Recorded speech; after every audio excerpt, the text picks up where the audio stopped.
Hello students, তো আজকের ভিডিওর বিষয় হচ্ছে সায়েন্সের যে ইম্পর্ট্যান্ট যে টপিকগুলো আছে সেগুলো নিয়ে আজকে আমরা আলোচনা করব। আজকের তার টপিক হচ্ছে কি না সায়েন্স। তো সায়েন্সের হচ্ছে প্রধানত দুটি পার্ট, একটা হচ্ছে ফিজিক্যাল সায়েন্স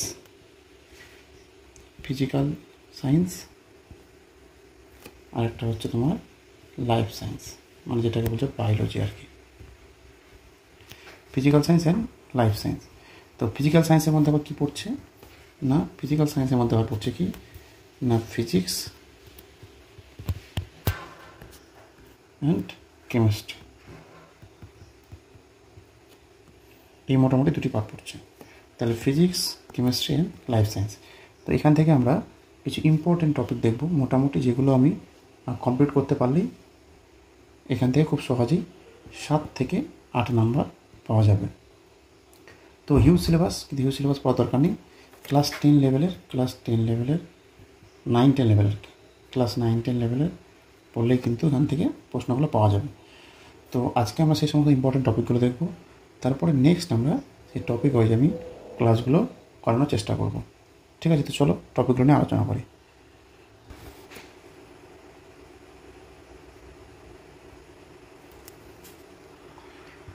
তো ফিজিক্সের যে ইম্পর্টেন্ট চ্যাপ্টার প্রথম হচ্ছে কি না আলো, অর্থাৎ লাইট। 2 নম্বর কী হচ্ছে, 2 নম্বর হচ্ছে শব্দ, অর্থাৎ কি সাউন্ড। আমি ইংলিশটা লিখে দিচ্ছি পাশে সাউন্ড। এটা হচ্ছে কি লাইট। 3 নম্বর ইম্পর্টেন্ট চ্যাপ্টার হচ্ছে কি না তাপ, অর্থাৎ হিট। 4 নম্বর হচ্ছে কি না বল ও গতি। হ্যাঁ, বল, গতি।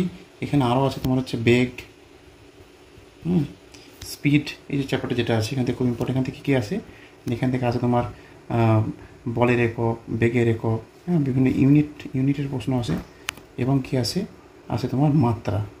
ঠিক আছে, মাত্রা লেখো। যেমন যদি বলে বলের মাত্রা কী বা বেগের মাত্রা কী, এসআই ইউনিট, সিজিএস ইউনিট, এই সমস্ত প্রশ্ন কিন্তু এখান থেকে আসে। তো এই কয়েকটা চ্যাপ্টার হলো তোমার ফিজিক্স থেকে মোস্ট ইম্পর্টেন্ট। তোমাকে এই চ্যাপ্টারগুলো কিন্তু অবশ্যই দেখে যেতে হবে। নেক্সট হচ্ছে কেমিস্ট্রি।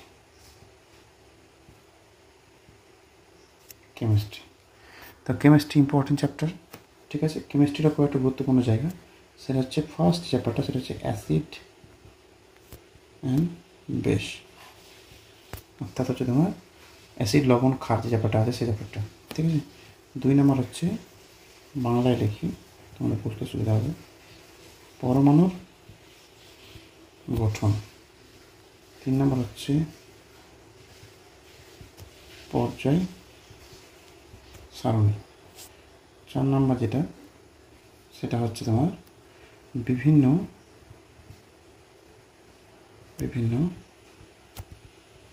যৌগের নাম। অর্থাৎ তোমরা বুঝতে পেরেছো, যেমন পরীক্ষা খুব কমন যে প্রশ্নগুলো আসে সেটা হচ্ছে যে কলিচুনের রাসায়নিক নাম কি। ঠিক আছে, বা পোড়াচুন বা কী হয় তোমাদের উলিয়াম বা দার্শনিকের উল, হ্যাঁ, খাদ্য লবণ, এই যে রাসায়নিক নাম যেগুলো আর কি, তো সেখান থেকে কিন্তু প্রশ্ন আসে। ঠিক আছে। তারপরে 5 নম্বর হচ্ছে কি, আচ্ছা, পরমাণু গঠন থেকে কী প্রশ্ন আসবে এগুলো ডিটেলসে আমরা চ্যাপ্টারে আলোচনা করবো। তবে একটু বলে দিই, এখান থেকে যে প্রশ্নগুলো আসবে সেগুলো হচ্ছে তোমার পরমাণু যে গঠন যেগুলো আছে আর কি, এবং তার যে স্ট্রাকচারের মধ্যে আমরা ভেতরে কী পাই, পরমাণুর কেন্দ্রের বাইরে আমরা কী পাই, এবং সেগুলো কে কোনটাকে আবিষ্কার করেছে, এবং সেখান থেকেই তার সাব টপিক হিসেবে চলে আসে যোজ্যতা। তারপর তোমার অ্যাটমিক নাম্বার, সেখান থেকে আমরা দেখতে পাবো আয়ন, ক্যাটায়ন, অ্যানায়ন, এই সমস্ত কিছু আমরা এখান থেকে জানতে পারবো। আমরা যখন পড়বো তখন এগুলো খুব ছোটো টপিক, মোটামুটি 10 মিনিটের মধ্যে ক্লাস নিলে এগুলো শেষ হয়ে যাবে চ্যাপ্টার ওয়াইজ। আর একটা ইম্পর্টেন্ট চ্যাপ্টার আছে, সেটা হচ্ছে কি না জারণ ও বিজারণ। ওকে। আর নেক্সট একটা চ্যাপ্টার, সেটা হচ্ছে জৈব রসায়ন। তো এই কয়েকটা চ্যাপ্টার হলো মোস্ট ইম্পর্টেন্ট চ্যাপ্টার আর কি কেমিস্ট্রি থেকে। এগুলো কিন্তু অবশ্যই একবার দেখে যেতে হবে। ঠিক আছে। নেক্সট হচ্ছে জীবনবিজ্ঞান। আচ্ছা, একটা কথা মনে রাখবে, জীবনবিজ্ঞান টোটাল যদি সায়েন্স থেকে প্রশ্ন 7 থেকে 8টা আসে, তার ম্যাক্সিমাম চান্স থাকে তোমার এই জীবনবিজ্ঞান থেকে বেশি প্রশ্ন আসা। দেখা যাচ্ছে জীবনবিজ্ঞান থেকে 3 থেকে 4টে প্রশ্ন কিন্তু আসতে পারে। ঠিক আছে, এটা মানে প্রিভিয়াস যে ট্রেন্ড, এই ট্রেন্ডে কিন্তু এটাই দেখা গিয়েছে যে জীবনবিজ্ঞান থেকে কিন্তু প্রশ্নটা একটু বেশি আসে। তো জীবনবিজ্ঞানের যে ইম্পর্টেন্ট চ্যাপ্টার যেগুলো আমাকে পড়তে হবে বা দেখে যেতেই হবে, সেই টপিকগুলো আজকে আমরা আলোচনা করব। সেই টপিকগুলোর নাম কিন্তু আমরা এখানে লিখব।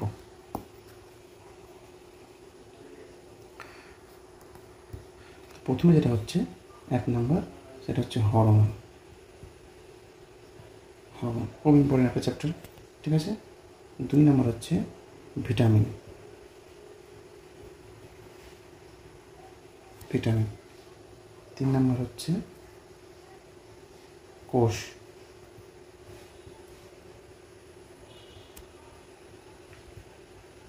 ব্যাকটেরিয়া ও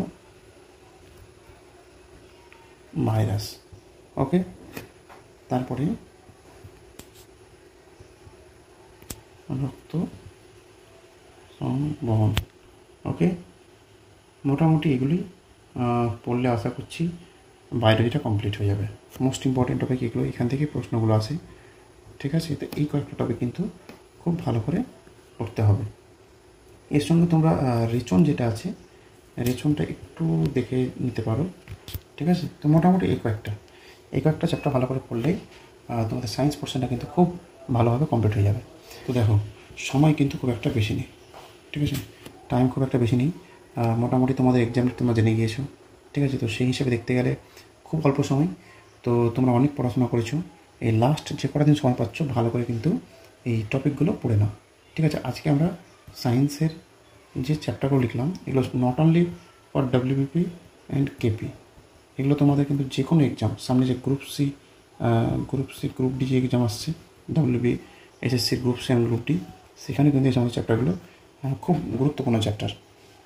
দেখো, একটা জিনিস মাথায় রাখবে, কম্পিটিশান কিন্তু ইতিহাস, যে হিস্ট্রি অ্যান্ড জিওগ্রাফি, হ্যাঁ, এগুলোতে কিন্তু কম্পিটিশান হয় না। ঠিক আছে, কারণ এগুলো সবাই ভালো করে পড়ে। ঠিক আছে, মেন যে কম্পিটিশান যেখানে হয় সেটা হচ্ছে ম্যাথ অ্যান্ড এই সায়েন্স। ম্যাথ আর সায়েন্সে কিন্তু মেন কম্পিটিশান হয়। ঠিক আছে, এটা বুঝতে হবে।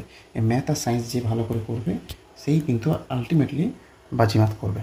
ঠিক আছে, হিস্ট্রি জিওগ্রাফিতে এমন একটা জিনিস যেটা সবাই পড়াশোনা করে, কিন্তু এই ম্যাথ আর সায়েন্স কিন্তু সবার দ্বারা হয় না। তো সেই জন্য ম্যাথ আর সায়েন্সের দিকে একটু গুরুত্ব দেওয়া ভালো হবে। আজকে আমরা সায়েন্স নিয়ে কিছু আলোচনা করলাম, নেক্সট আমরা ম্যাথ নিয়ে আলোচনা করব। তো আশা করি তোমরা বুঝতে পেরেছো কোন চ্যাপ্টারগুলো পড়তে হবে। আর আমি চেষ্টা করবো ক্লাসগুলো বিশেষ করে ফিজিক্স অ্যান্ড কেমিস্ট্রি। ঠিক আছে, আমি চেষ্টা করবো ফিজিক্স অ্যান্ড কেমিস্ট্রির প্রত্যেকটা চ্যাপ্টার ধরে ধরে ক্লাস দিয়ে দেওয়ার, মানে যে চ্যাপ্টারগুলো আমি লিখলাম। আর বায়োলজিটা আমি বলতে পারছি না, কিন্তু যেহেতু আমি ফিজিক্স কেমিস্ট্রি পড়াই, হ্যাঁ, তো সেই জন্য আমি বলছি ফিজিক্স কেমিস্ট্রি চ্যাপ্টারগুলো আমি খুব ভালো করে কমপ্লিট করে দেবো। এবং নেক্সট তোমাদের আর কি ক্লাস প্রয়োজন করে জানাবে আমাকে। এবং খুব তাড়াতাড়ি আমি তোমাদের ম্যাথের ওপরে একটা ক্লাস নিয়ে আসবো, যে চ্যাপ্টারগুলো এই লাস্ট মুহূর্তে একবার কিন্তু অবশ্যই দেখে যেতে হবে। তো আজকে ভিডিওটা এই পর্যন্তই। ভালোভাবে মন দিয়ে পড়াশোনা করো, আর চাকরি পেতে হবে টার্গেট নিয়ে কিন্তু পড়াশোনা করো। ওকে, বেস্ট অফ লাক।